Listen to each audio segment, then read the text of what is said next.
আমার নবী রাহমাতুল লিল আলামিন পয়গম্বর খানায়ে কাবার সামনে আল্লাহর কালাম খুলি খুলি তেলাওয়াত করতেছে। নবীজির জবানের পবিত্র তেলাওয়াত কত মধুর, কত মজা।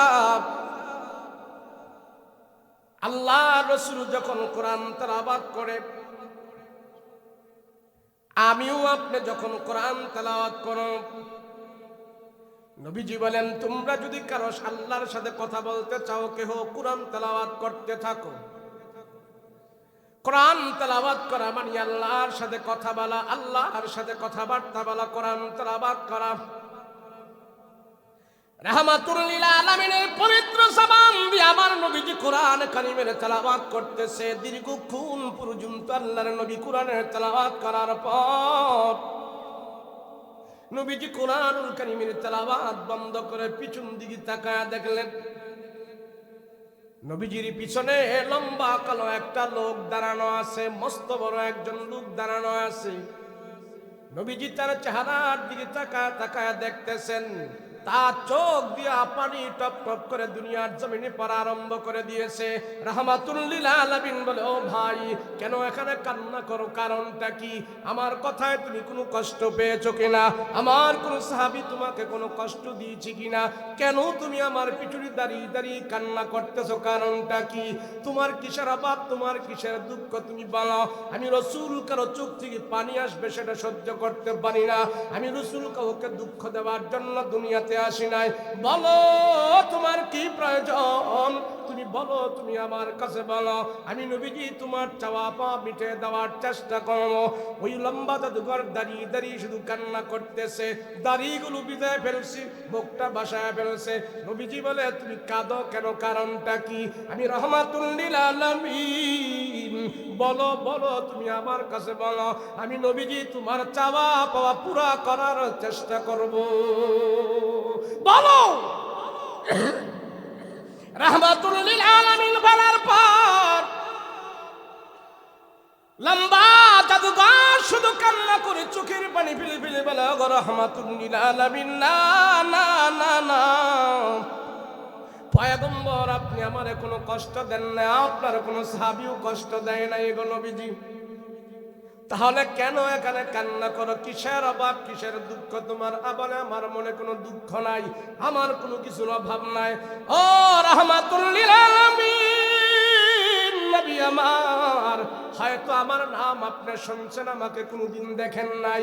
নবীজি আপনার নামও শুনেছি, আপনার কাছে আমি কোনোদিন আসি নাই।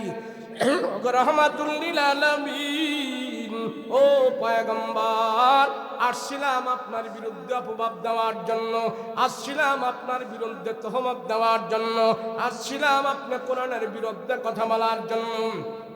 আবু জাহেল, উকবা, শাইবা তারা আমাকে পাঠিয়েছে আপনার কাছে।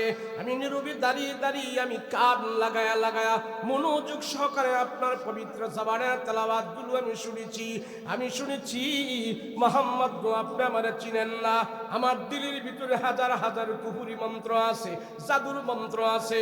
আমি একজন জাদুবিদ্যায় পারদর্শী, জাদুর অনেক মন্ত্র জানি। আমি মানুষদেরকে জাদু শিখাই, আমার জাদুবিদ্যা শিখে তারা ঘর সংসার চালায়। আমি এমন মস্ত বড় একজন জাদুঘর।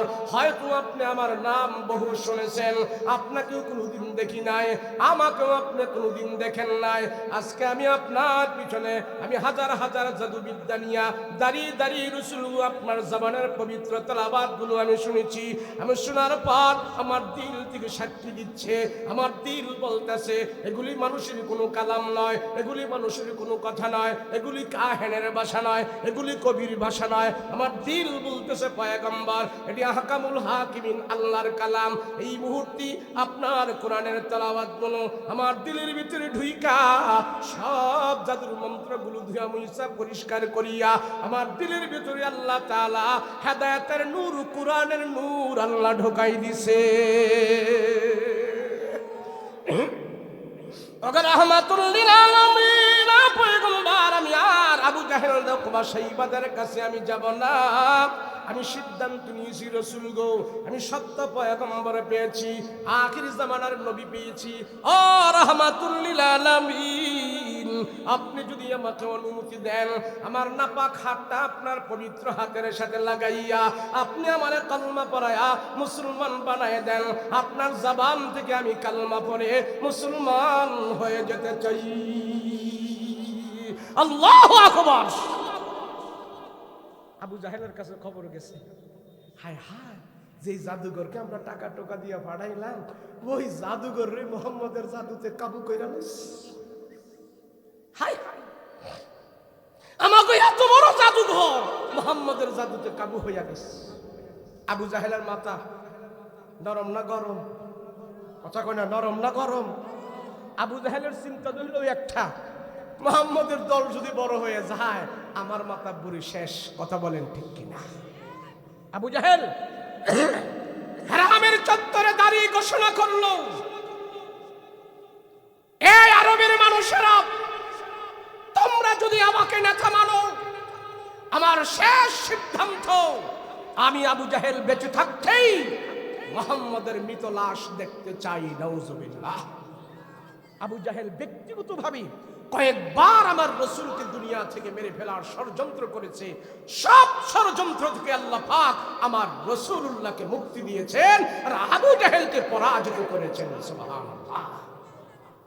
আবু জাহেল বলল, যার যার বাড়িতে তীর বর্শা বল্লম অস্ত্র শস্ত্র আছে, সব কিছু নিয়ে তোমরা আজ রাতের অন্ধকারে মুহাম্মাদের বাড়ি ঘাও দাও। আজ রাতের অন্ধকারে মুহাম্মদকে দুনিয়ার জমিন থেকে বিদায় করে দিতে চায়। তো আবু জাহেল নেতায় বলছে, এই কথা কেউ অমান্য করবে না। সবাই চলে গেছে, যার যার বাড়ি থেকে তীর বর্শা বল্লম অস্ত্র শস্ত্র সব কিছু নিয়ে আমার রাসূলুল্লাহর ঘরের চতুর্পার্শ্বে তারা ঘেরাও দিয়েছে। লম্বা কথা, আমি সংক্ষিপ্ত করে বলছি। নবীজির ঘরের চতুর্পার্শ্বে তারা, ঘরের চতুর্পার্শ্বে তারা অস্ত্র শস্ত্র নিয়ে ঘেরাও দিল। সেদিন আমার রাসূল এবং হযরত আলী রাদিয়াল্লাহু আনহু দুইজন ঘরের ভিতরে বসে বসে দ্বীনের ব্যাপারে পরামর্শ করছেন। আল্লাহ পাক জানাই দিলেন, নবী আমার, আমি শুধু আপনার খবর রাখি না, আমি আপনার শত্রুদেরও খবর রাখি। সুবহানাল্লাহ। ওই ইমানদার মনে কইরো না, যারা ইসলামের দুশমন, যারা কোরআনের দুশমন, যারা আল্লাহর দুশমন, যারা মুসলমানদের বিরুদ্ধ করতে চায়, যারা মুসলমানদের ঘর ভারী গরু জ্বালায় দিতে চায়, জ্বালায় দিয়েছে, তাদের খবর আল্লাহর কাছে আছে। আছে না নাই? আল্লাহর কাছে খবর থাকার কারণেই আজ একাধারে 3 দিন আমেরিকার একটি শহরের ভিতরে আগুন যেই লেগেছে, কোনো কাজে আসতেছে না আগুন, এখন পর্যন্ত তারা নিভাইতে পারতেছে না। কথা বলেন ঠিক কিনা? এই পর্যন্ত রিপোর্ট 1500 বাড়ি ঘর পুরে সারখার হয়ে গেছে। আমার ঘরে 2 দিন 3 দিন পর্যন্ত খাবার থাকে না, আমার চুলায় আগুন জ্বলে না। আমি যদি এক্ষুনি আমার মাতৃভূমি ছেড়ে অন্যত্র চলে যাই, আমার এই পেটের ক্ষুধা যখন লাগতো, আমি কোরআনুল কারীম হাতে নিয়ে খানায় কাবার সামনে বসে বসে তেলাওয়াত করতাম। কোরআনের বরকতে আর খানায় কাবার বরকতে আমার পেটের 2 দিন 3 দিনের ক্ষুধা পর্যন্ত দূর হয়ে যেত। আল্লাহ, আমি যদি এই খানায় কাবার ছেড়ে যদি অন্যত্র চলে যাই, তো আমার অবস্থা যদি এমন হয়, আমি কই যাব, কি করব? নবীজির ভিতরে মাতৃভূমির এমন একটা টান ছিলেন, মায়া ছিলেন, মহব্বত ছিলেন। রাসূল বলেন, হুব্বুল ওয়াতন মিনাল ঈমান। মাতৃভূমিকে ভালোবাসা, দেশের মানুষকে ভালোবাসা, স্বাধীনতাকে ভালোবাসা, জন্মস্থানকে ভালোবাসা, এটা ঈমানের অঙ্গ। রাসূল বলেছেন, সুবহানাল্লাহ। সেজন্য কোন আলেম দেশের বিরোধিতা করতে পারে না, কোন আলেম দেশদ্রোহী হতে পারে না, কোন আলেম দেশের স্বাধীনতার বিরুদ্ধে কথা বলে না। কথা বলেন ঠিক কিনা? এটা কে দিয়েছেন শিক্ষা? রাসূল পাক সাল্লাল্লাহু আলাইহি ওয়াসাল্লাম। রাসূল বলেন, আমি এই দেশকে ভালোবাসি, এই দেশের ভিতরে আমার মা বাবা ঘুমন্ত আছে, মক্কার জমিনে আমার বংশধরেরা ঘুমন্ত আছে, এই জমিনে খানায় কাবা আছে। 1 রাকাত নামাজ পড়লে আল্লাহ আপনি আমার লক্ষ রাকাতের সওয়াব দান করেন। আল্লাহ এখন খানায় কাবা ছাড়া আমি কই যাব? তো আল্লাহ পাক বলেন, নবীজি আপনি যেখানে যাবেন আমি আল্লাহ আপনার পিছনে পিছনে সেখানে আমার রহমতকেও আমি আল্লাহ পাঠাইয়া দেব। সুবহানাল্লাহ। নবীজি সোজা আপনি মদিনার দিকে রওনা দেন, সোজা মদিনায় যান। তো নবীজি ঘর থেকে বের হলেন। হযরত আলী রাদিয়াল্লাহু আনহু কি এমন একটা লিস্ট রাসূল ধরিয়ে বললেন, আলী এই মক্কার কাফেররা আমাকে বিশ্বাস করে তাদের কাছে অনেক আমানতের দিনার দিরহাম আমার কাছে জমা রাখছে। আমি যদি এখন চলে যাই আর এই দিনার দিরহাম নিয়ে যদি চলে যাই, 40 বছরে তারা যে আমাকে বিশ্বাস করে আমার কাছে দিনার দিরহাম রাখছে সব ধ্বংস হয়ে যাবে। আমি তাদের এই আমানতের টাকা টোকা নিয়ে মদিনায় যাব না, তোমার কাছে আমি দিয়ে গেলাম, এখানে সবার নাম আছে, পরে পরে সবাইকে তুমি আমানত বুঝাইয়া দিবা। আর আগামী 3 দিন পরে মদিনার কুবা এলাকায় যায় আলী তুমি আমার সাথে দেখা করবা। সুবহানাল্লাহ। হিজরতের পরে সাহাবায়ে কেরাম আলীকে জিজ্ঞেস করলো, আলী নবীজি যে হিজরত করে মক্কা থেকে মদিনায় চলে আসছে, তো রাতের বেলা না রসুলের বিছানায় তোমারে রেখে আসছে, আমানতের মালটাল সবাই বুঝাই দিবা, তো কাফের মুশরিকরা যায় তোমারে ধরছে, তোমারে যায় যেখানে পাইছে, তোমার কি ভয় লাগে নাই? নবীজিরে মনে করে তো তোমারে তারা মাইরা ফেলতো, তোমার কি একটু ভয় লাগে নাই? হযরত আলী বলে, জানো আমার রসুল আমাকে বলছে আগামী 3 দিন পরে কুবা এলাকায় আমার রসুলের সাথে আমার সাক্ষাৎ হবে। তখনই আমার কলিজার ভিতরে বিশ্বাস হয়ে গেল, আমার রসুল বলেছে 3 দিন পরে কুবা এলাকায় মদিনায় রসুলের সাথে দেখা হবে। তখনই আমার মন বড় হয়ে গেছে, অন্ততপক্ষে এই 3 রাত 3 দিন কোন মানুষ আমাকে মারতে পারবে না। রসুল তো বলছে 3 দিন পরে তোমার সাথে দেখা হবে কুবা এলাকায়। তো রসুল ঘর থেকে বের হলেন, বের হইয়া হযরত আবু বকর রাদিয়াল্লাহু আনহুকে নিয়ে রওনা করছেন মদিনায়। মক্কা এলান হয়ে গেল, সব সাহাবায়ে কেরাম হিজরত করা শুরু করছেন। মক্কা থেকে মদিনায় যেতে আমার রসুলের সময় লেগেছিল 4 দিন। কয়দিন জোরে বলেন? 4 দিন। এই 4 দিন পরে যখন আমার রসুল কুবা এলাকায় যে অবস্থান করলেন, আমার রাসূলুল্লাহকে ইস্তেকবাল করার জন্য সেখানে কিছু সংখ্যক যুবক দাঁড়িয়ে আছে। নবীজি তাদেরকে পেয়ে জিজ্ঞেস করলেন, ও মদিনার যুবকেরা তোমরা এখানে দাঁড়িয়ে আছো কেন? প্রত্যেকটা যুবক শুকর আদায় করে চিৎকার মেরে আল্লাহু আকবার বলে বলে, ইয়া রাসূলুল্লাহ আমরা শুনেছি আপনি মদিনায় আসবেন, সেজন্য আজ থেকে 4 দিন ধরে রাসূল আপনার জন্য আমরা অপেক্ষায় দাঁড়ায় আছি। তো নবী দেখতে পাইলেন যুবকদের হাতের মধ্যে কারো হাতে দুধের পেয়ালা, কারো হাতে শরবতের পেয়ালা, কারো হাতে গাছের তাজা খেজুর, কারো হাতে গোস্ত ভুনা করা, কারো হাতে ফুলের মালা, কারো হাতে ফল, এক একটা জিনিস নিয়ে কিছু সংখ্যক যুবক আমার রাসূলুল্লাহর জন্য দাঁড়িয়ে আছে। নবীজি তাদের এই রিসেপশন দেখে, তাদের এই ইস্তেকবাল দেখে আল্লাহর দরবারে হাত উঠায় দোয়া করলেন, আয় আল্লাহ আমার মানুষেরা, আমার গোত্রের লোকেরা আমাকে ঘর থেকে বের করে দিয়েছে, আর মদিনার এই যুবকেরা আমাকে এত ভালোবাসার জন্য তারা এখানে দাঁড়িয়ে আছে। আল্লাহ মদিনার মানুষদেরকে কবুল করো, তাদের জানে মালে বরকত দাও, তাদের জমিনে বরকত দাও, তাদের ফসলে বরকত দাও। আল্লাহ আমার রাসূলের দোয়া এমন ভাবে কবুল করেছে, মদিনায় যাদের বাগানে 3 মাস খেজুর আসতো, যাদের বাগানে 6 মাস খেজুর আসতো, রাসূলুল্লাহর বরকতে মদিনায় এখন 3 মাস আর 6 মাস নয় 12 মাস খেজুরের ব্যবস্থা হয়ে গেছে। আমার রসুল মদিনায় পা রাখছে, আল্লাহ পাক সব রহমত আল্লাহ মদিনায় দান করে দিয়েছেন। সুবহানাল্লাহ। এক যুবক এসে আমার পয়গম্বরের হাতে দুধের পেয়ালা দিয়া বললেন, ইয়া রাসূলুল্লাহ আপনি একটু দুধ পান করেন। নবীজি যুবকের হাত থেকে দুধের পেয়ালা নিয়ে এক টুকটা যুবকের হাতে দিয়ে দিলেন। আল্লাহর নবী বলে, মদিনার যুবক মদিনার দুধ এমন কেন পানসা পানসা লাগে, এটা খাওয়ার উপযুক্ত না, এমন কেন দুধ, মুখের দুধ তো কত সুস্বাদু। মদিনার যুবক চোখের পানি ছেড়ে দিয়া বলে, ইয়া রাসূলুল্লাহ ইয়া হাবিবাল্লাহ পয়গম্বর, আমার উট থেকে আমি দুধ দহন করি আপনার জন্য নিয়ে আসছি। নবীজি আজকে 4 দিন ধরে আপনার জন্য দাঁড়ায় আছি, আমি কোথাও যাই নাই, বাড়িতে যাই নাই, হাট বাজারে যাই নাই, কোথাও যাই নাই, শুধু আপনার অপেক্ষায় 4 দিন ধরে দাঁড়ায় আছি। 4 দিন পরে তো দুধ খাওয়ার উপযুক্ত থাকে না, নবীজিটা পানসা হয়ে গেছে। ও পয়গম্বর, আমি কথা দিলাম আমার উট থেকে দুধ দহন করে আপনাকে গরম দুধ পান করার ব্যবস্থা করব। রাসূল তাদের এই ভালোবাসা দেখে আশ্চর্য হয়ে গেল। সাথে সাথে মদিনার যুবকদের জন্য আল্লাহর রাসূল এক্সট্রাভাবে দোয়া করছে। এক যুবক এসে আমার পয়গম্বরের হাতে ধরলেন, ইয়া রাসূলুল্লাহ, নবী গো, আমার দিলের তামান্না, আমার বাবা আপনাকে পাঠিয়েছে, আমার বাবা এখানে আমাকে পাঠিয়েছে, আমার বাবা অসুস্থ মানুষ, ঘরের ভিতরে বসা আছে, আমার বাবা আসতে পারে নাই, আপনাকে ইস্তিকবাল করার জন্য আমার বাবা পাঠিয়েছে। আর আমার বাবা বলেছে আপনার জন্য বকরির গোশত পাক করে বসে আছে, আপনি না যাওয়া পর্যন্ত আমার বাবা গোশতে হাত লাগাবে না, খাবার খাবে না।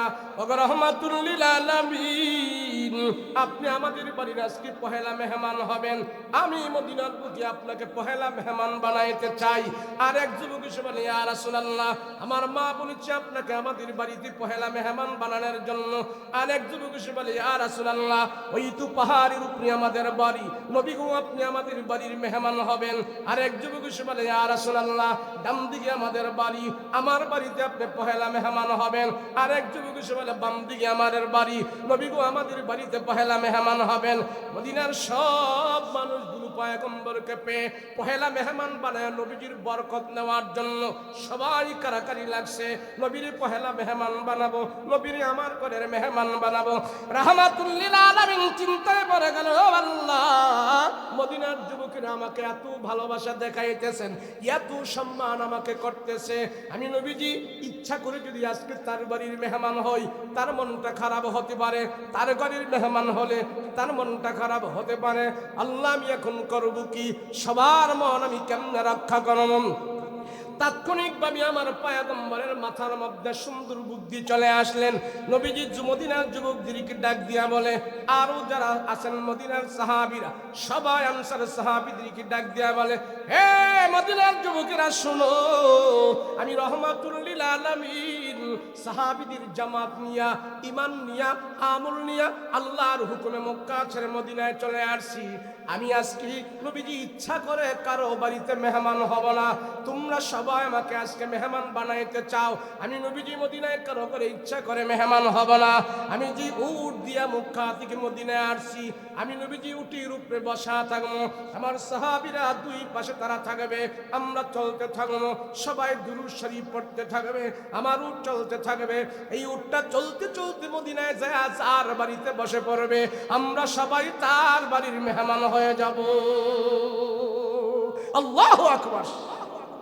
নবীজি সবার মন রক্ষা করবেন, সবাইকে সান্ত্বনা দিবেন, নবীজি সবার কাছে প্রিয়, সবাই মেহমান বানাইতে চাচ্ছে। রাসূল বললেন, আমি যদি ইচ্ছা করে তার ঘরে যাই, তার মনটা খারাপ হবে। আমি যদি আজকে ইচ্ছা করে এই যুবকের বাড়িতে যাই, মদিনার ওই যুবকের মনটা খারাপ হতে পারে।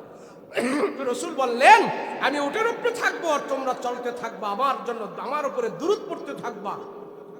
তো রাসূল উটের উপরে বসা আছে, আবু বকর ডান পাশে, হযরত ওমর বাম পাশে, আর অন্যান্য সাহাবীরা ডাইনে বামে পিছনে চলতেছে মদিনায়। রাসূলের উপরে দুরূদ পড়তেছেন, চলতেছেন, ওটটা সমতল ভূমি দিয়া চলতেছি, চলতে চলতে উট আবার একটু পাহাড়ের উপরে উঠলেন। উঠার পরে একটা দোতলা বাড়ির সামনে উটটা হাঁটু ধরে বসে গেছে। রাসূল উটের লাগাম ধরে টান দেয়, উঠো, উঠে না, আর জোরে টান দেয়, উঠো, উঠে না, আরো টান দেয়, উট আরো শক্ত করে বসে গেছে। রাসূল বুঝতে পেরেছেন এই উট এই বাড়িতে বসে গেছে, অতএব আল্লাহ তাআলা আমাদের সবাইকে এই বাড়ির মেহমান বানিয়ে দিয়েছে।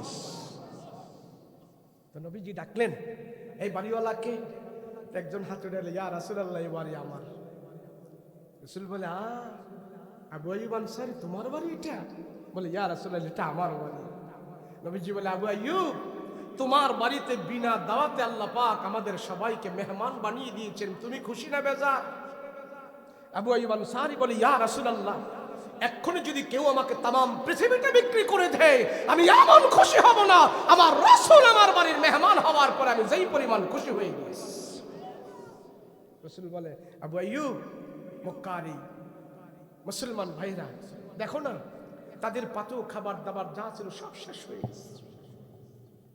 বাড়ি ঘর মেষ মাল বকরি দুম্বা ওট সব রেখে আমার রাসূলুল্লাহর ভালোবাসায় আল্লাহর দ্বীনের মহব্বতে ঈমানের আমল নিয়ে তারা সব ছেড়ে দিয়া, কোন সাহাবী বিবি পর্যন্ত আনতে পারে নাই, ছেলে মেয়েদেরকে আনতে পারে নাই, কাফের মুশরিকরা এইভাবে অ্যাটাক করেছে, সব ছেড়ে দিয়া আমার রাসূলের মহব্বতে তারা মদিনায় চলে আসছে। পাতেও খাবার দাবার শেষ হয়ে গেছে, তোমাকে আল্লাহ মাল দৌলত দিছে, একটু খাবারের ব্যবস্থা করো না। তো রাসূল যখন এই কথা বলছে, খাবারের ব্যবস্থা করার কথা, আবু আইয়ুব আনসারী সাথে সাথে ওট বকরি জবাই করা শুরু করে দিয়েছে। সুবহানাল্লাহ, জবাই করতেছে, ওট বকরি জবাই করে মেহমানদারির পাক শাক শুরু করে দিছে। চুলায় ধাও ধাও করে আগুন জ্বলছে, গোশত পাক হচ্ছে, রুটি পাক হচ্ছে, আগুন ধরে ধোঁয়া উঠতেছে, সবার মুখে হাসি খুশি আনন্দ। আমার রাসূলুল্লাহর মেহমানদারির ব্যবস্থা এখানে হচ্ছেন। মদিনাবাসীরা হই হুল্লোর আনন্দে আত্মহারা, রাহমাতুল লিল আলামিন, সুষ্ঠুভাবে সুন্দরভাবে উনি আমাদের মাঝে চলে আসছে, আমাদের আর কোনো কষ্ট নাই। সুবহানাল্লাহ।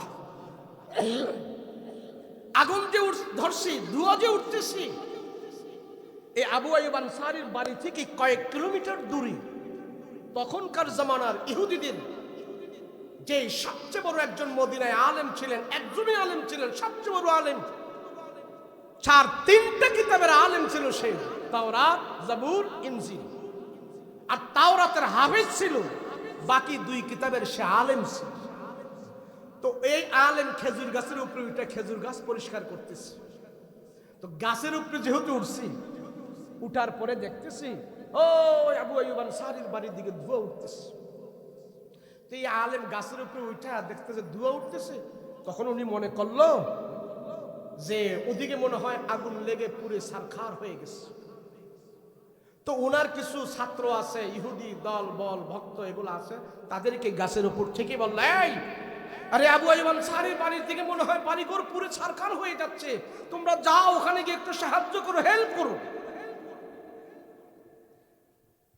নোয়াখালীর মানুষ আপনাকে বাপ সাপ বেশি ভালো দেখতেছে না, মাঝখানে 2-1 জন উঠতেছে, অসুবিধা আছে ওয়াজে? আপনাদের নোয়াখালী না হইলে আমি এই ওয়াজ করতাম না আজকে। কেন জানেন? এই ওয়াজ হইল বুঝুবান শ্রোতাদের। কাদের? কথা বলেন না, কাদের? বুঝুবান শ্রোতাদের। আর নোয়াখালীর মানুষ যদি এই ওয়াজ না বুঝে তো উত্তরবঙ্গের মানুষ বুঝবে? কথা বলেন না, বুঝবে? নোয়াখালী একটা জেলা, সারা দুনিয়াতে এটা ব্র্যান্ড। কথা কয় না, ব্র্যান্ড। নোয়াখালীর মানুষ যদি ওয়াজ না বুঝে উত্তরবঙ্গের মানুষ বুঝতো না। কেন আমার ভগ্রাম উত্তরবঙ্গের, এই শেষ করে দেবো, বেশি দেরি করতাম না, এক্ষুনি শেষ করে দেবো, দেরি করবো না, শেষ পর্যায়ে। নোয়াখালীর মানুষ যদি না বুঝে উত্তরবঙ্গের মানুষ বুঝবে না। এগুলি ইলমি আলোচনা, তাফসীরি আলোচনা। নোয়াখালীর মানুষ বুঝবে কে? আল্লাহ দুনিয়ার জ্ঞান দিছে, আখিরাতেরও জ্ঞান দিছে। কথা বলেন ঠিক কিনা? আর অন্য অন্য দেশে গেলে হয়তো তাকে দুনিয়ার জ্ঞান আছে, আখিরাতের জ্ঞান নাই। কোন কোন দেশে শুধু আখিরাতের জ্ঞান আছে, দুনিয়ার জ্ঞান নাই। এটা আমরা সারা দেশ ঘুইরা যেটা পাই সেটাই বললাম। উত্তরবঙ্গে গেছি এক জায়গায় ওয়াজ করতে, জেলার নাম কমো না। তো ওয়াজের আগে ভালো ভালো খাওয়ান খাওয়াইছে, মুরব্বীরা এসে দোয়া টোয়া নিতেছে। এক মুরব্বী আইসা বলে, হুজুর আমাদের জন্য একটু দোয়া কইরেন।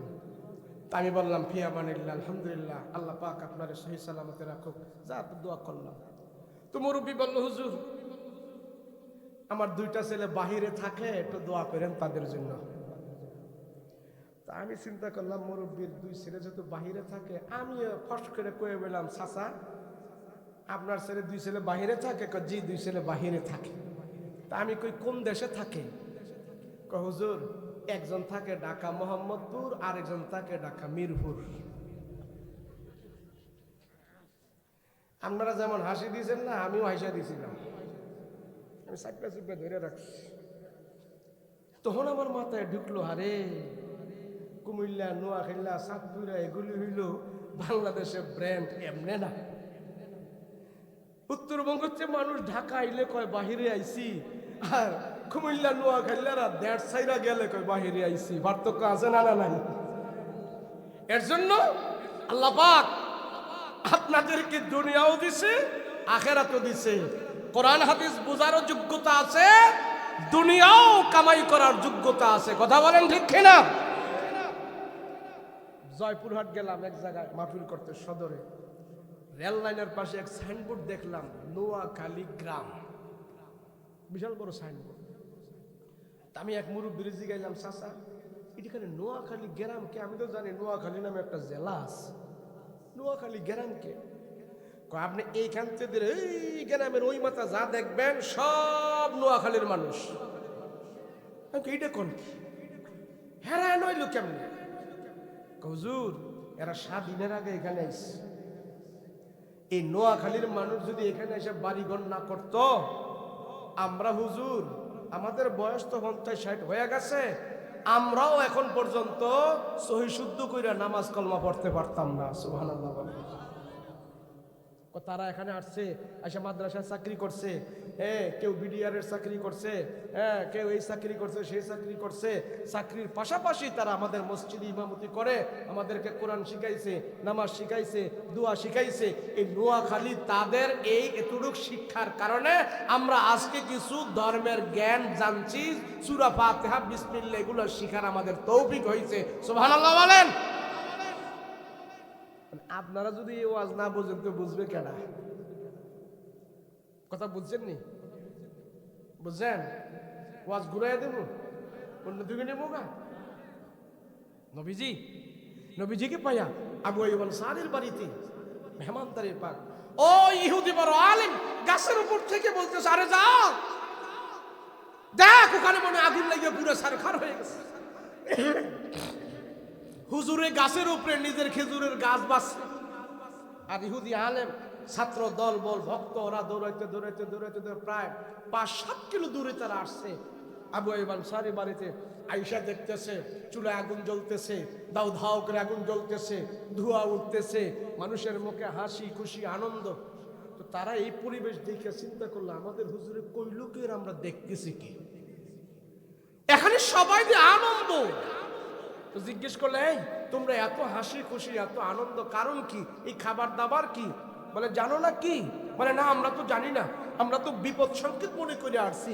বলে আরে মক্কার মুহাম্মদ মদিনায় চলে আসছে, অলরেডি এই বাড়িতে রাসূল অবস্থান করতেছে, নবীজির আগমনের সুবাদে এখানে মেহমানদারির পাক শাক হইতেছে। ছাত্ররা বলল কি বলো, মুহাম্মদ মক্কা থেকে মদিনায় চলে আসছে? বলে হ্যাঁ। বলে আরে রাসূলের কথা আমাদেরকে তাওরাত থেকে আমাদের ওস্তাদ কত শোনাইতো, আমাদের ওস্তাদ তো রাসূলুল্লাহর জন্য কত পাগল আসে। তখন তারা বলে তোমরা সত্যি বলছো? আরে হ্যাঁ, নবীজি এই ঘরে অবস্থান করতেছে। তো তারা এই ইহুদি দল ছাত্র দৌড়ি চলে আসছে। আয়েশা গাছের উপরে তো হুজুর আব্দুল্লাহ ইবনে সালাম হুজুরের নাম, ইহুদিদের বড় আলেম। তো তারে বলতেছে, ওস্তাদকে বলতেছে, ওস্তাদ জি, বলে ওখানে তো বিপদ সংকেত নয়, মানুষের কোনো কষ্ট নয়, সেখানে যে ধোঁয়া উঠতেছে মেহমানদারির পাকশাক হইতেছে। মুহাম্মদুর রাসূলুল্লাহ মক্কা থেকে মদিনায় আবু আইয়ুব আনসারীর বাড়িতে অবস্থান করতেছে, নবীজির আগমনের সুবাদে সেখানে উটের গোশত পাক হইতেছে, রুটি পাক হইতেছে, মেহমানদারি চলতেছে। ওই ইহুদি বড় আলেম গাছের উপর থেকে এক লাফ দিয়ে নাইমা কর, বলো কি মুহাম্মদ চলে আসছে? বলে হ্যাঁ। তোরা থাক এখানে, আমি দেখাই যাইয়া। দৌড়াইয়া দৌড়াইয়া এই ইহুদি বড় আলেম আবু আইয়ুব আনসারীর বাড়িতে আসছে। এসে বলে ভাই তোমার বাড়িতে নাকি মুহাম্মদ চলে আসছে? বলে হ্যাঁ। আমারে দি বললা না, আমি দি জানলাম না। আবু আইয়ুব আনসারীকে তুমি জানবা কে? তুমি তো ইহুদি, তুমি তো ইহুদি, তোমরা তো রাসূলের শত্রু, কোরআনের শত্রু, ইসলামের শত্রু। ইহুদিরা মুসলমানদের শত্রু, ধর্মীয় শত্রু, বংশীয় শত্রু, রক্তীয় শত্রু, গোষ্ঠীয় শত্রু, দেশীয় শত্রু, কিয়ামত পর্যন্ত ইহুদিরা মুসলমানদের শত্রুতামি করেই যাবে। সেই জন্য আল্লাহ এবং রাসূল বলেছে কোনদিন ইহুদিরা তোমাদের বন্ধু হতে পারে না। কোন ইহুদি কোন মুসলমানের কশিন কালো বন্ধু হয় না আর হবেও না। এখন আব্দুল্লাহ ইবনে সালাম কয়, দোস্ত তুমি তো আমারে জানো আমি একজন আলেম, আমি 3টা কিতাবের আলেম। তাওরাত কিতাবটা আমার বুকের ভিতরে পুরো হেফজ করা আছে। দাও না, আমার জীবনের তামান্না আমি শুধু এক নজর মুহাম্মদের সাথে দেখা করতে চাই। সুবহানাল্লাহ। আবু আইয়ুব আনসারী বলে, না তোরা ইহুদি, তোর মুখে এক কথা দিলে তো আরেকটা, তোদেরকে রাসূলের কাছে নিয়ে যাবো না। দাঁড়া। অনেক অনুনয় বিনয় করার পর আবু আইয়ুব আনসারী বলে, ঠিক আছে দাঁড়াও, আমি আমার রাসূলকে জিজ্ঞেস করে আসি। তো নবীজির কাছে যা বলছে, ইয়া রাসূলুল্লাহ, মদিনার যিনি ইহুদিদের সবচেয়ে বড় আলেম রাসূল, উনি আসছে আপনার সাথে দেখা করতে, আমি তারে আসতে দেই নাই, দাঁড় করায় রাখছি। নবীজি বলে, তার নাম কি? বলে, তার নাম হলো আব্দুল্লাহ ইবনে সালাম। রাসূল বলে, আরে হ্যাঁ, আমি মক্কা থেকে তার নাম শুনেছি, সে নাকি ইহুদিদের বড় আলেম, সে আসছে দেখা করতে। বলে, হ্যাঁ। বলে, যাও তুমি যা তারে বলো আমি রাসূল, সে ইহুদি, সে তো একজন আলেম, সে যদি এখন এইভাবে চলে যায় তার একটা খারাপ দেখা যায়। সে যে আসমানি কিতাবের আলেম, এই আলেমের সম্মানার্থে আমি রাসূল তার সাথে দেখা করতে চাই। সুবহানাল্লাহ। এবার আবু আইয়ুব আনসারী এসে তারে ধরলো, ধরে ধরে নিচ্ছে আর রাস্তার মাঝে বলে, এ ইহুদি, বড় আলেম হতে পারো, যে রাসূলকে আমরা জানের থেকে পানের থেকে সবচেয়ে বেশি মহব্বত করি, সেই নবীজির সাথে যদি কোনো দিলের কথা আর মুখের কথা যদি এক না হয়, কল্যাণ নিয়ে যেতে পারবে না। সাবধান। নিয়ে গেছে, নিয়ে যায় রাসূলের সামনে তারে দাঁড় করাইছে। দাঁড় করেই বলে, আবু বকর, ওসমান, আলী, তালহা, এই সাহাবীদেরকে পরিচয় করাইলেন। আর তোমার মধ্যখানে তোমার নাক বরাবর যাকে দেখতেছো, উনি হলেন মুহাম্মদুর রাসূলুল্লাহ সাল্লাল্লাহু আলাইহি ওয়াসাল্লাম। তো রাসূলের সামনে এইভাবে দাঁড়ায় আছে, নবীজির মুখে তাকায়, বুকে তাকায়, পায়ে তাকায়, এইভাবে উপরে নিচে সব তাকাইতেছে। এক পর্যায়ে যায় সে আল্লাহর রাসূলের চেহারার দিকে এভাবে তাকায় রইছে, ডাইনে বামে সামনে পিছনে কোথাও তাকায় না, শুধু নবীজির চেহারার দিকে অনেকক্ষণ পর্যন্ত সে তাকায় রইছে। সুবহানাল্লাহ বলেন না? তো নবীজি বলে, আব্দুল্লাহ ইবনে সালাম, তুমি আমার রাসূলের চেহারার দিকে তাকিয়ে আছো, কিছু বলো না, কিছু বলো। কিছু কয় না, শুধু তাকায় রইছে, টাসকে মাইরা তাকায় রইছে। নবীজি কয়, বলো।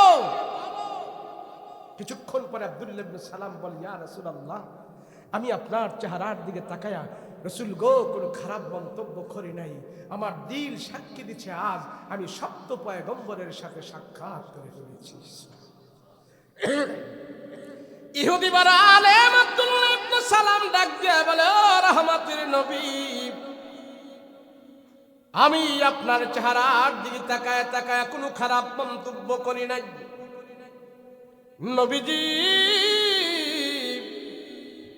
আপনার চেহারার দিকে তাকায় তাকায় আমি যুগ বিয়োগের কষ্টি পাথর দিয়ে যাচাই করে আমি দেখলাম, ওগো রাহমাতুল লিল আলামিন, ও পয়গম্বর, আমার দিলের ভিতরে তাওরাত কিতাব না মুখস্থ আছে, পুরাটা তাওরাত কিতাবের হাফেজ আমি। ওই তাওরাত কিতাবের ভিতরে আমি বর্ণনা পেয়েছি আখিরি জামানার নবী যা হবে তার নাম হবে মুহাম্মদ। আখিরি জামানার নবীর কপালটা কেমন হবে, দাঁতগুলো কেমন হবে, নাকটা কেমন হবে, চোখগুলো কেমন হবে, দাড়িগুলো কেমন হবে, সব বর্ণনা তাওরাত কিতাবের ভিতরে দেওয়া আছে। ইয়া রাসূলুল্লাহ, ইয়া হাবিবাল্লাহ, পয়গম্বর, আমি তাওরাত কিতাবের সেই সব বর্ণনাগুলো আমার দিলের ভিতরে আছে, মুখস্থ আছে। আজকে সেই নবীকে আমার সামনে আমি পাইলাম, আমার তাওরাত কিতাবের মুখস্থ করা সেই বর্ণনাগুলোর সাথে আপনার বাস্তব চেহারাটা আমি মিলাই নিলাম। যুগ বিয়োগের কষ্টি পাথর দিয়া দেখলাম তাওরাত কিতাবের বর্ণনার আপনার চেহারার সাথে আমি যাচাই করে বাছাই করে দেখেছি। তাওরাত কিতাবের ভিতরে আমি যা যা নামাজে আপনার ব্যাপারে পড়েছি, আজকে সবগুলো রাসূলগু আপনার চেহারার ভিতরে আমি পেয়ে গেছি। ইয়া রাসূলুল্লাহ, আমার আর কোনো সন্দেহ নাই আপনি যেন সত্য পয়গম্বর। তো রাসূল কয়, আচ্ছা সত্য পয়গম্বর যখন তুমি আমাকে পাইলা, তাহলে কালমা পড়ে মুসলমান হয়ে যাও না? তো সে বলল, আমি কথা দিলাম তাওরাত জাবুর সব নিয়ে আপনার হাতে হাত রেখে আমি মুসলমান হয়ে যাব। সুবহানাল্লাহ।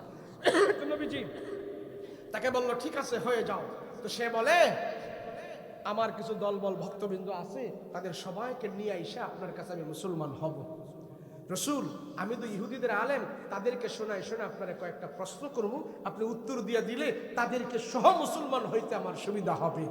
এই প্রশ্নগুলোর উত্তর বুখারী শরীফের ভিতরে সুন্দর করে দেওয়া আছে। সেখানে কয়েকটা প্রশ্নের ভিতরে একটা প্রশ্ন সে আব্দুল্লাহ ইবনে সালাম আমার রসুলকে করলেন, নবীজি কালমা পড়ে মুসলমান হলে ইমামদারদেরকে আল্লাহ জান্নাত দান করবে। আমার প্রশ্নটা হইল, জান্নাতের ভিতরে আল্লাহ সর্বপ্রথম জান্নাতীদেরকে কোন খাবারটা প্রথম খাওয়াবে? আপনার জবান থেকে আমি শুনতে চাই, আমার ইহুদিরাও শুনতে চায়। যদি উত্তর দেন, আমি জানি আপনি উত্তর দিয়ে যেতে পারবেন, তাদেরকে শোনায় উত্তর দিলে এদেরকে নিয়ে মুসলমান হইতে আমার সুবিধা হবে। তো রসুল বলে, আরে এটা তো তাওরাতেই আছে। না রসুল, আপনার জবান থেকে বলেন। তো নবীজি বলল, জান্নাতের ভিতরে যত জান্নাতীরা যাবে সবাইকে আল্লাহ পাক সর্বপ্রথম আল্লাহর পক্ষ থেকে মাছের কলিজা ভুনা কইরা কাবাব বানাইয়া জান্নাতীদের সামনে উপস্থাপন করে বলবে, ও জান্নাতীরা, আমার আল্লাহর পক্ষ থেকে মাছের কলিজা ভুনা করা খাবার আমি আল্লাহ তোমাদের সামনে প্রথম মেহমানদারি হিসাবে উপস্থাপন করেছি। সুবহানাল্লাহ। তখন আব্দুল্লাহ ইবনে সালাম বলে, সাদাক্তা ইয়া রাসূলুল্লাহ, আপনি সত্য বলেছেন। হুবাহুব এই কথাটা তাওরাতের ভিতরে দেওয়া আছে। এই তোমরা মুসলমান হবে কিনা? আমি রসুলের হাতে হাত রেখে মুসলমান হয়ে গেলাম। সুবহানাল্লাহ। তো তার সাথে সাথে আরো কয়েকজন হাত দিছে, মুসলমান বানাইছেন। নবীজি মুসলমান বানাই দিল, শেষ। আব্দুল্লাহ ইবনে সালাম আমার রসুলের কাছে বললেন, ইয়া রাসূলুল্লাহ, নবীজি মুসলমান তো হয়েই গেছি, আপনি যেইভাবে বলেন সেইভাবেই চলবো। তবে নবীজি আপনার কাছে একটু আমার রুখসত, একটু আবদার। বলে কি? বলে আবদারটা হইল, আমি ইহুদি থাকতে ওটের গোস্ত খাই নাই, ওটের দুধ খাইছি। আর এখন যেহেতু মুসলমান হয়ে গেছি, মুসলমানের ধর্মে তো দুটোটাই খাওয়া যায়। তো ইহুদিদের এলাকায় আমার বস্তি, ইহুদিদের এলাকায় আমার বাড়ি। তো নবীজি, আমি যদি এই আমলটা এখনো ঠিক রাখি, ওটের গোস্ত খাইতাম না, ওটের দুধ খামু, তাহলে ইহুদিদের সমাজ একটু চলাফেরা করতে আমার সুবিধা হবে। তাহলে আমি ইহুদিদেরকে নিয়ে চলতে পারবো, আর মুসলমান তো হয়ে গেছি, মুসলমানদেরকে নিয়েও চলতে পারবো।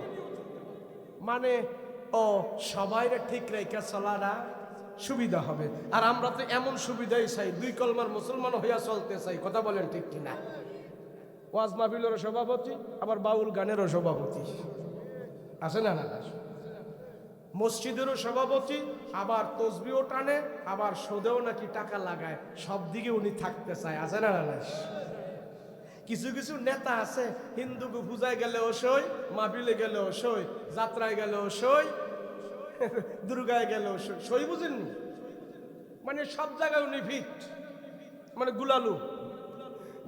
ওটা তরকারি দেওয়া যায়, ভর্তা বানা যায়, ডাইলও দেওয়া যায়, গোস্ত দেওয়া যায়, বাজি করা যায়। গুলালু আছে না? না। এক চেয়ারম্যানটা কইলাম, আপনি চেয়ারম্যান হয়েছেন, আপনি যদি এলাকার গান বাদ্যগুলো সব বন্ধ করে দেন, এদের কি এত শক্তি আছে এই গান বাদ্যগুলো করার? বাতিজা, সবারই তো একটু মিলজিল রাখন যায়, নির্বাচন আইতেছে, কার মনে কষ্ট দেব? সবার কাছে তো যাইতে হয়, সবার বড় তো দরকার। বাতি যায়, এর জন্য কিছু কইটা পার করে দিয়ে যাক কেমনে।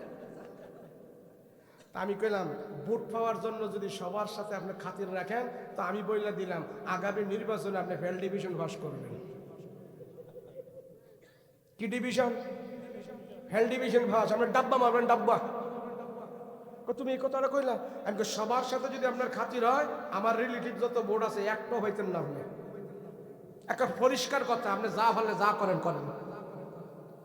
আমি মুসলমান, আমি ইমানদার। একবারে পূজার মধ্যে যাইয়া হ্যাগানে যাইয়া বইয়া এরপরে কি হ্যাগরে সমর্থন করতে হইব? এই কথা কন না কেন? আমি রাজনৈতিক নেতা হয়েছি দেখে কি আমি একবারে সব গুনার কামেও হাজির হইতে হইব? কারণ আমি দূরে থাকলে সমস্যাটা কি? একে বেশি এদের ভোট পাওয়ার জন্য একবারে এদের বাড়ির চেয়ে বসে থাকি না। শোনেন, আমার রসুল যেই সমাজে বসবাস করছে ওই সমাজের মানুষের কাছে আমার রসুলও সবার কাছে ভালো হতে পারে নাই। আমার রসুলের থেকে আপনি বেশি দামি হন নাই, আপনিও এই সমাজের সবার কাছে ভালো হতে পারবেন না। কথা বলেন ঠিক কিনা? আব্দুল্লাহ ইবনে সালাম কইল, নবীজি আমি তাদেরকে একটু ম্যানেজ করে চলতে চাই, মুসলমান তো হয়েই গেছি, দুই দিকে একটু চললে আমার একটু সুবিধা হয়, বাড়ি গাড়ি তো সব এখন তাদের এলাকায় রয়েছে। রসুল বলে, শোনো, ইসলাম ধর্মের মালিক আমি না, মালিক হলেন আল্লাহ। তুমি ইসলামের ভিতরে প্রবেশ করেছো, এখন একটু একটু প্রবেশ করবা না পুরাপুরি ভাবে ঢুকবা, অর্ধেক ঢুকবা নাকি পুরা ঢুকবা, এটা আমার কাছে বিষয় নয়। তোমার এই কথাটা আমি আল্লাহর কাছে হাওলা করে দিছি। আল্লাহ যদি তোমারে একটু একটু ইসলাম মানার দ্বারা জান্নাত দেয়, আমার অসুবিধা নাই। দেখি তোমার এই কথার ব্যাপারে আল্লাহর পক্ষ থেকে কি ফায়সালা আসে। নবীজি তার কথাটারে হাওলা করে দিছে আল্লাহর কাছে, ইসলামকে একটু একটু মানবো না পুরা মানবো, হ্যাঁ ইসলামের ভিতরে কি কিছু ঢুকবো নাকি পুরা ঢুকবো, এই কথাটা আল্লাহর কাছে আমার রসুল হাওলা করে দিছে। তো ইহুদিও এখানে বসে আছে, সাহাবীরাও বসে আছে, নবীজিও বসে আছে। এমন মুহূর্তে জিবরাইল আমিন গট গট গট গট করে ঘন্টার আওয়াজ বাজায়া কোরআনের একটা আয়াত আমার রসুলের কাছে নাজিল করে দিয়েছে। সেই আয়াতটাই আমি খুতবার মধ্যে পড়ছিলাম। يا أيها الذين آمنوا ادخلوا في السلم كافة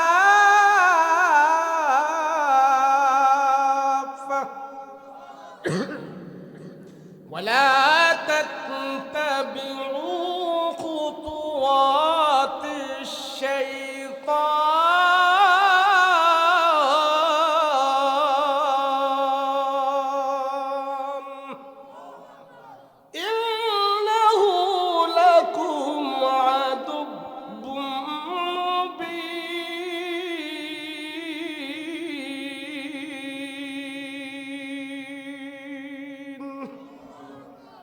নাজিল হয়েছে। এই আয়াতের সংক্ষিপ্ত অর্থ হইল, খাইলে পেট বইরা খা, না খাইলে দেড় সাইরা যা। পুরোপুরি ভাবে মানো, অর্ধেক অর্ধেক মানার দ্বারা আল্লাহর তৈরি জান্নাতে যাওয়া যাবে না। মানলে পুরাই মান, না মানলে দূরে থাক, আল্লাহর কোনো অসুবিধা হবে না। কথা বলেন ঠিক কিনা? অর্ধেক অর্ধেক দিকে লাভ নাই। অর্ধেক কাজে মজা আছে, এই অর্ধেক কাজে মজা আছে। আলু যদি অর্ধেক সিদ্ধ হয় ভর্তা হয়, গ্যাসরা হয়, কি হয়? গ্যাসরা হয়। অর্ধেক খাওয়ার দ্বারা পেট ভরে না, অর্ধেক দেখার দ্বারা তৃপ্তি মজা না। ইসলাম ও অর্ধেক মানার দ্বারা আল্লাহর জান্নাতে যাওয়া যায়। আপনাদের এটা কোন থানা? কবিরাট থানা। কবিরাট থানায় মশায় কামড়ায়নি, কামড়ায় এখন এক বেড়ায় মশায় কামড়াইতেছে, বেড়ারে মশার কামড় থেকে বাঁচার জন্য বেড়ায় মশারি টানাইছে। কি টানাইছে? মশারি টানাইয়া মাথাটা, হাতগুলো আর বডিটা অর্ধেকটা মশারির ভিতরে ঢুকাইছে আর পা গুলো বাইরে রাখছে। আচ্ছা বলেন, মশাই কি দুলাভাই কয়ে যাইব না কামড়াইব? হ্যাঁ, মশার ছোট্ট একটা প্রাণী মশা, এই মশার কামড় থেকে যদি সে বাঁচতে হয় তাহলে তার মাথা, বডি, মাজা, কোমর, ঘাড়, কাঁধ সব মশারির ভিতরে ঢুকাইতে হবে। কথা বলেন ঠিক কিনা? আমার পুরা জিন্দেগি, চাকরি জীবন, ব্যবসায়ী জীবন, রাজনৈতিক জীবন, রোড থেকে নিয়ে সংসদ পর্যন্ত, পার্লামেন্ট থেকে নিয়ে দুনিয়ার আনাচে কানাচে সব জায়গায় আমি যেখানেই থাকি সেখানেই যদি আমি ইসলামের ভিতরে ঢুকে থাকি, ইসলাম যদি আমি পুরোপুরি মানি, আমার জীবনের 70-80 বছরের সম্পূর্ণ জীবন যদি আমি ইসলামের ভিতরে ঢুকাই দেই, আল্লাহ পাক জাহান্নাম থেকে বাঁচায়া আমাকেও জান্নাতের ভিতরে ঢুকাই দিবে। কথা বলেন ঠিক কিনা? এর জন্য আল্লাহ কোরআনের আয়াত দিয়া বলে, অর্ধেক অর্ধেক মানিস না, মানলে পুরোই মানিস। কথা কোন ঠিক কিনা? পুরা কেমনে মানবো? নামাজ 5 ওয়াক্ত, কয় ওয়াক্ত? কোরআনের 666টা আয়াত আমি বিশ্বাস করব একটা আয়াতের ভিতরে ভুল নাই। কোরআন যা বলে আমি তাই মেনে নিলাম। এর নাম হলো ইসলাম পুরা মানা। কথা বলেন ঠিক কিনা? নামাজ 6 ওয়াক্তও পড়া যাইব না, 4 ওয়াক্তও পড়া যাইব না, 5 ওয়াক্তই পড়তে হইব। কথা বলেন ঠিক কিনা? খালি শুক্রবারে গিয়া মসজিদে মুসল্লি সাইজা ইসলাম পুরা মানা যাইব না। কথা বলেন ঠিক কিনা? এই বাজারে যারা ব্যবসা করে, এই ব্যবসায়ীরা যদি আল্লাহর উপরে ভরসা করে, ব্যবসায়ীরা যদি মানুষকে না ঠকায়, ব্যবসায়ীরা যদি মানুষকে সার্ভিস দেয়, সুদ না খায়, বাটপারি না করে, মিথ্যা কথা না বলে, এই একজন ব্যবসায়ী হাসরের ময়দানে সে 7 ব্যবসায়ী হওয়ার কারণে নবী রাসূলদের সাথে আল্লাহ পারে হাসর নাসর করায়। রাজি আসেনি? ইসলাম পুরা মানতে রাজি আছি? রাজি আছি? আল্লাহ আমাদের সব ভাইরে কবুল করেন, বলেন আমিন, বলেন আমিন। দল মত নির্বিশেষে আমাদের কাছে ইসলাম আমাদের সবচেয়ে বড় সম্পদ, কোরআন আমাদের কাছে সবচেয়ে বড় ধর্মগ্রন্থ, রসুল আমাদের কাছে সবচেয়ে বড়, আল্লাহ আমাদের সবচেয়ে বড় শক্তি। এই সম্পদগুলো হলো আমাদের জাতীয় সম্পদ। কথা বলেন ঠিক কিনা? আমরা যেইভাবে আল্লাহর উপর ভরসা করে মন বড় করতে পারি, রাসূলুল্লাহকে পেয়ে আমরা গর্ববোধ করতে পারি, নবীজি আমাদের শ্রেষ্ঠ নেতা, নবীজি আমাদের শ্রেষ্ঠ মানব, নবীজি আমাদের শ্রেষ্ঠ নবী। কোন পৃথিবীর কোন ধর্মগ্রন্থের মানুষ এমন ভাবে তাদের ধর্মীয় নেতাকে নিয়ে বড়াই করতে পারে না। শুধু একমাত্র আমরা মুহাম্মদী উম্মতেরা আমার রাসূলকে নিয়ে আমরা তো বড়াই করতে পারি। কথা বলেন ঠিক কিনা? সেজন্য আমরা আল্লাহ মানবো, রসুল মানবো। সমাজে আমরা সবাই মিলে মিশে ঝগড়া ফাসাদ না করে সবাই মিলে মিশে আমরা চলবো। রাজি আছি ইনশাআল্লাহ? রাজি আছি ইনশাআল্লাহ? দলের জায়গায় দল থাকবে, আমাদের সমাজে আমরা সবাই এক থাকবো। কথা বলেন ঠিক কিনা? আল্লাহ আমাদের সবাইকে কবুল করেন, জানে মালে বরকত দেন, এই মাহফিলকে কবুল করেন, বক্তা শ্রোতা সবাইকে যেন আল্লাহ মাফ করে দেয়। বলেন আল্লাহুম্মা আমিন।